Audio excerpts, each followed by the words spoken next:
Hey, it's Nonye, and this is Book Bites, where we devour good reads. On Book Bites, we will be recommending amazing books and delicious foods to go along with them. In this episode, I'm with Mrs. Elsey talking all about the top 3 favorite relationship tropes, romantic and platonic, while enjoying a little snack. Well, what are tropes, you might ask?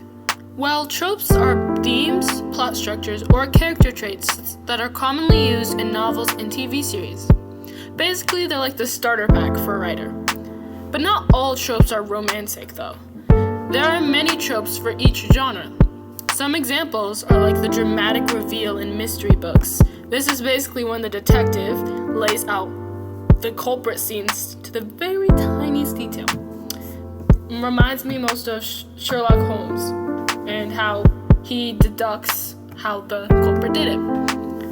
There's also the chosen one in fantasy, pretty self-explanatory, basically, when the main character realizes that the world needs her so badly and that they need her to lead them in a new direction, type of thing. Really dramatic, if you ask me. And then there's the stalker in thrillers, basically when the main character realizes there's someone following her and watching her every move. Scary, right? But in this episode, it's all about the characters' relationship tropes. Earlier this month, I released a poll to the student body about their favorite relationship tropes. Now, I love fantasy and mystery genres. I just love that it's not about the real world, and I like that I just love it. Right now, I'm currently reading the Red Queen series, which is a fantasy book, and it's pretty good so far. I'm on the 3rd book, and basically the entire series is about this girl in a world of between 2 bloods, red blood and silver blood. Basically, the red bloods are commoners and are oppressed by the silvers, and they have superhuman powers. Mare, though, she is a red blood. However, she possesses a power that no silver bloods could ever imagine, which is lightning. And when the silver royalty discovers this, they hide her as the daughter of a dead silver war hero.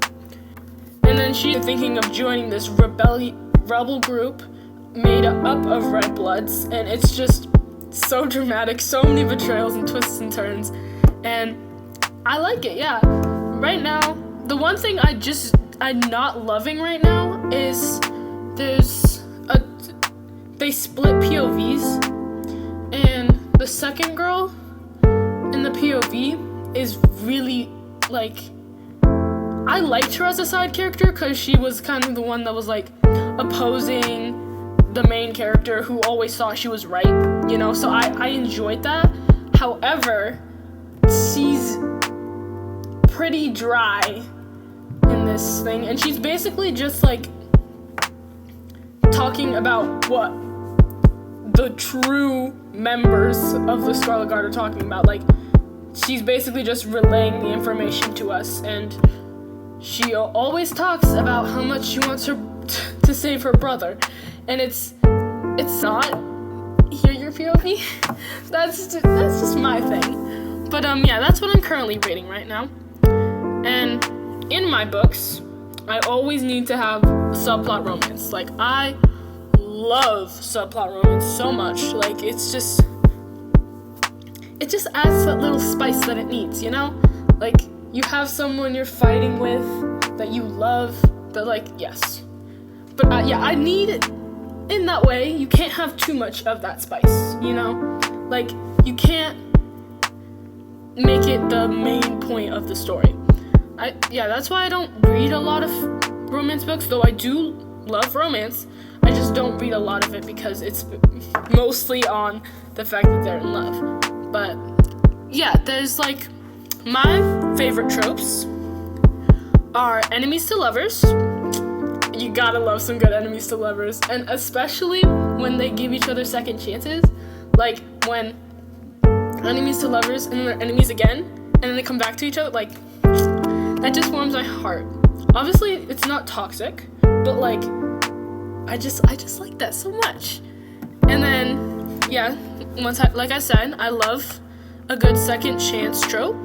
Like it just makes me feel so good inside. And then on the platonic side, I love romances. Like, they're so funny.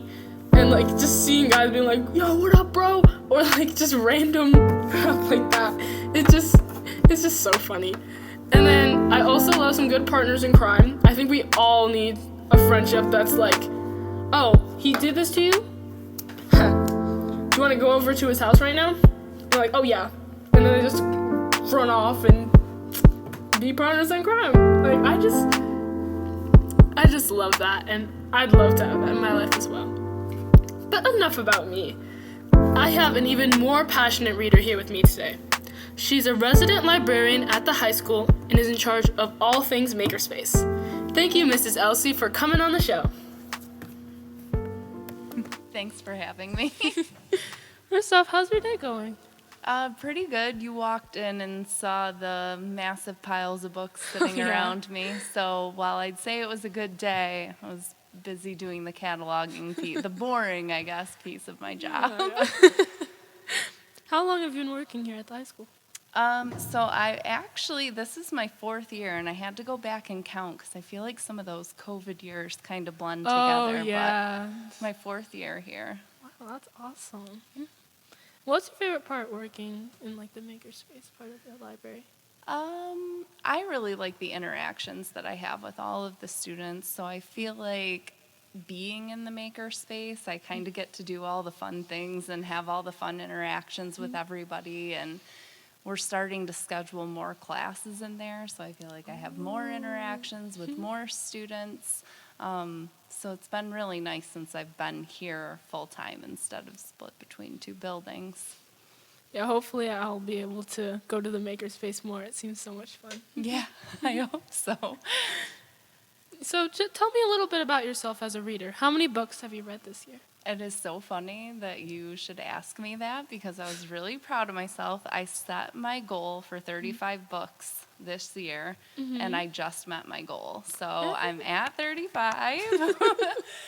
That's the most books that I've read in a year. So, yeah.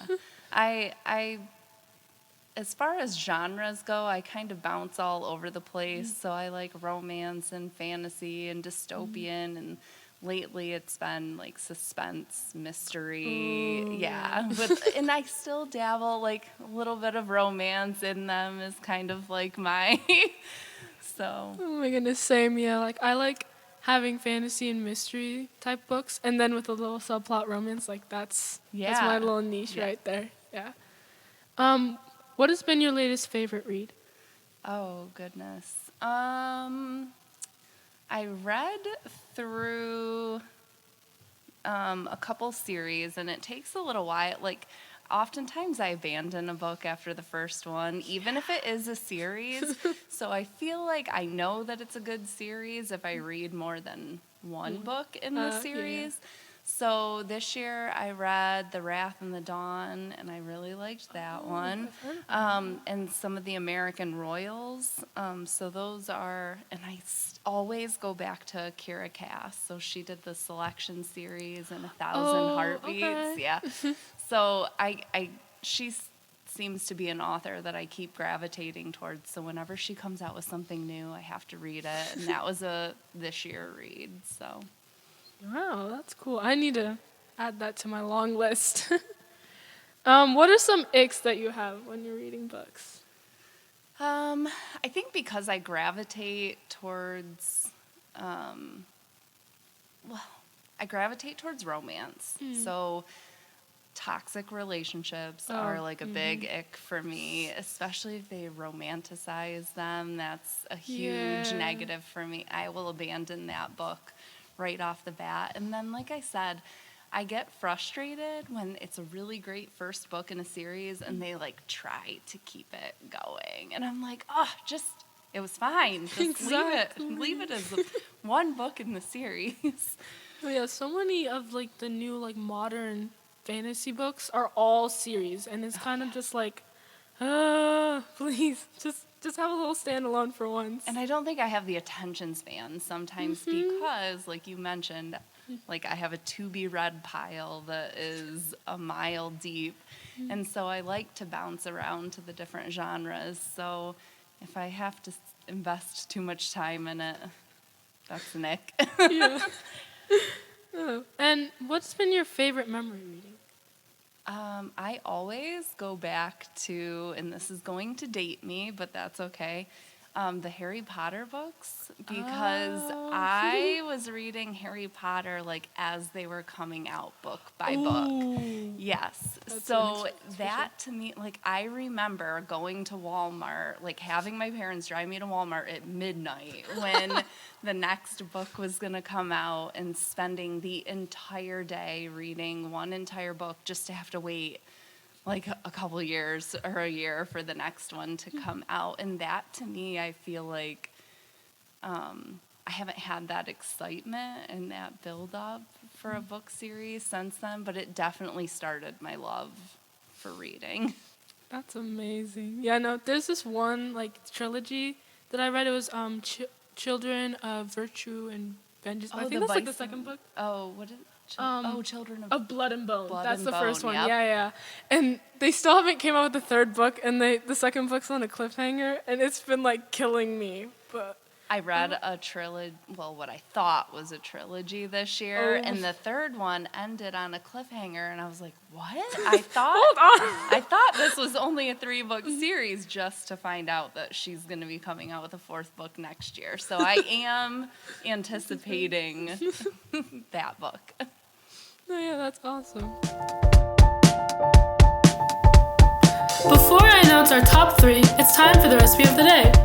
This recipe is directly tied to our top book recommendation, so try to guess the book as we move along.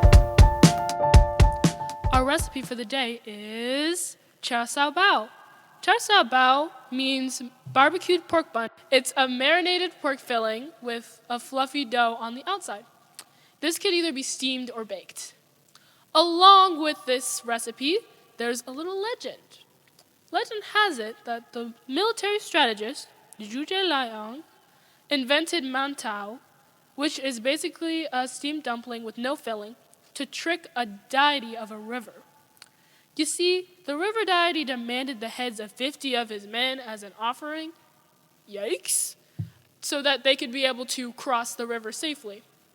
So, instead of giving her the heads of his 50 men, he gave her 50 big dumplings instead. Mantao led the way to many of the bao buns out there, including the char sao bao. In relation to the book, char sao bao kind of shows up as this quick to-go snack that the main character loves, that many of the other side characters love too. And yeah, it's also kind of like a sign of friendship, especially in the second book. So yeah, the recipe is in the description below for you guys to try, but before you hop to it, I have a couple of tips for you. First off, this recipe is so much more fun with friends and family. Shout out to Becca Spike, who's a freshman here at our high school, for helping me out with this delicious dish. Another tip that I have for you is that after you add the vegetable oil in your meat filling, be sure to use the same tablespoon for the honey. That's so that it goes down so much easier and you're not waiting for it to drip. And another thing we also substituted was we used instant yeast instead of the dry yeast that the recipe calls for. It's basically just faster, and there's no need to do the proofing that it tells you to do, like step 1 or 2. But yeah, so I still suggest to add the water and sugar though, just so that it has that sweet and salty kind of element. We also use pork sausage instead of pork loin. So I'd say go a little bit less on the oil and the soy sauce and the marinade so that's not too salty, you know what I mean? And yeah, overall this came out amazing. It was so much fun to make, and I'm excited that I get to share this with you guys. Let's see what Mrs. Elsey thinks. You just opened that and it smells amazing. Thank you. Is this the sampling then? Yes. Okay. I love fresh bread. You guys can't taste this, but it's delicious. Thank you. Oh, that's the perfect treat today. I'm glad you enjoyed it. All right, let's get into our top 3 tropes. So the third one is forced proximity, and our book pick for this is How Dimple Met Rishi. Can you explain the book summary for this? Oh, absolutely. So this was one of the ones that I gave you that was my favorite too, and I think you checked this one out, right? Yeah. It was so Did you get a chance to start it? Oh, you finished finished it. Start to finish, I'm like, yes. So this one is kind of a twist on an arranged marriage because Dimple she graduates like top of her high school class and she's really excited to go to college, so she tells her parents like she doesn't want to do an arranged marriage. She wants to be a working girl, like she wants to go to work, she wants to go to college. And so they kind of set her up for her arranged marriage by arranging for the person they want to set her up with to go to like a summer camp at the college she wants to go to, hoping that he can like woo her into liking him. And I don't know if you had these moments in that book though where you were actually laughing out loud. And I felt like that, like any romance with a little bit of that comedy twist in it, and like I said, a little bit of a spin on forced proximity. Like I've never read a book like that before. Yeah, it was like a really light book. Like I was reading like this kind of really dark fantasy before. Right. And then reading it was just like a really light atmosphere, and I really enjoyed it. Like there was so many cute moments. And yeah, I definitely recommend it for sure. So, and if you ended up liking her sister in the book and his brother, there's a second book about them. Oh, really? So, yeah. Oh, it has nothing to do with Dimple and Rishi, which I kind of felt like I wanted more of them because I loved them so much in the first book, but the second book is about their siblings. So, Oh, okay. yeah. That's definitely, I need to check that out for sure. And then for our next pick, we have Best Friends to Lovers. This was actually tied with our first one, but yeah, it's Best Friends to Lovers is one of the best ones for sure. It's childhood. It sometimes can be childhood best friends, and it can sometimes just be people meeting together and instantly hitting it off. But our book pick for this is American Royals. This is a book that has tons of different POVs and tons of different tropes. And yeah, it's a lot of fun. Would you like to tell us some of the tropes in there? Yeah, I was going to say, this one definitely has quite a few, and because it's written from, like, each chapter is a different character, so you see that they each have their own unique relationship trope as it builds. The premise of it is that you have... like I was telling you before you checked it out, like George Washington becomes king instead of becoming president. So it's about by we're at modern time now, his daughter is about to become queen. And so the relationship trope in there, definitely best friends to lovers, but you really can't say much more than that without spoiling it, can you? Yeah, there's there's really good ones, I think. Yeah. And then I feel like even like forbidden love, like you could go with the forbidden love trope in there. Yeah. There's also like an unrequited love in there as well, as kind of like a bit off of the side, but yeah, it's definitely, there's a lot of drama. And I live for it, so it's really good. And I also loved like the family dynamics in it as well. Like the royal family, it kind of started like kind of stiff, but then like as they went on, it felt like a real family. Right, more really fluid and loving and accepting. For sure. It takes time, but you get there. And then last but not least, we have Miss Elsey, thanks so much for joining me today. It was an absolute blast. let's do a little recap. For our top 3, we recommended How Dimple Met Rishi for Forced Proximity, American Royals for Best Friends to Lovers, and These Violent Delights for our poll winner, Enemies to Lovers. These books have been 10 out of 10s for us, and we hope that they're 10 out of 10s for you. Time to wrap up this episode, but the story doesn't end here. In the next episode, we'll be talking about our favorite childhood series. Thank you for tuning in, and until the next chapter.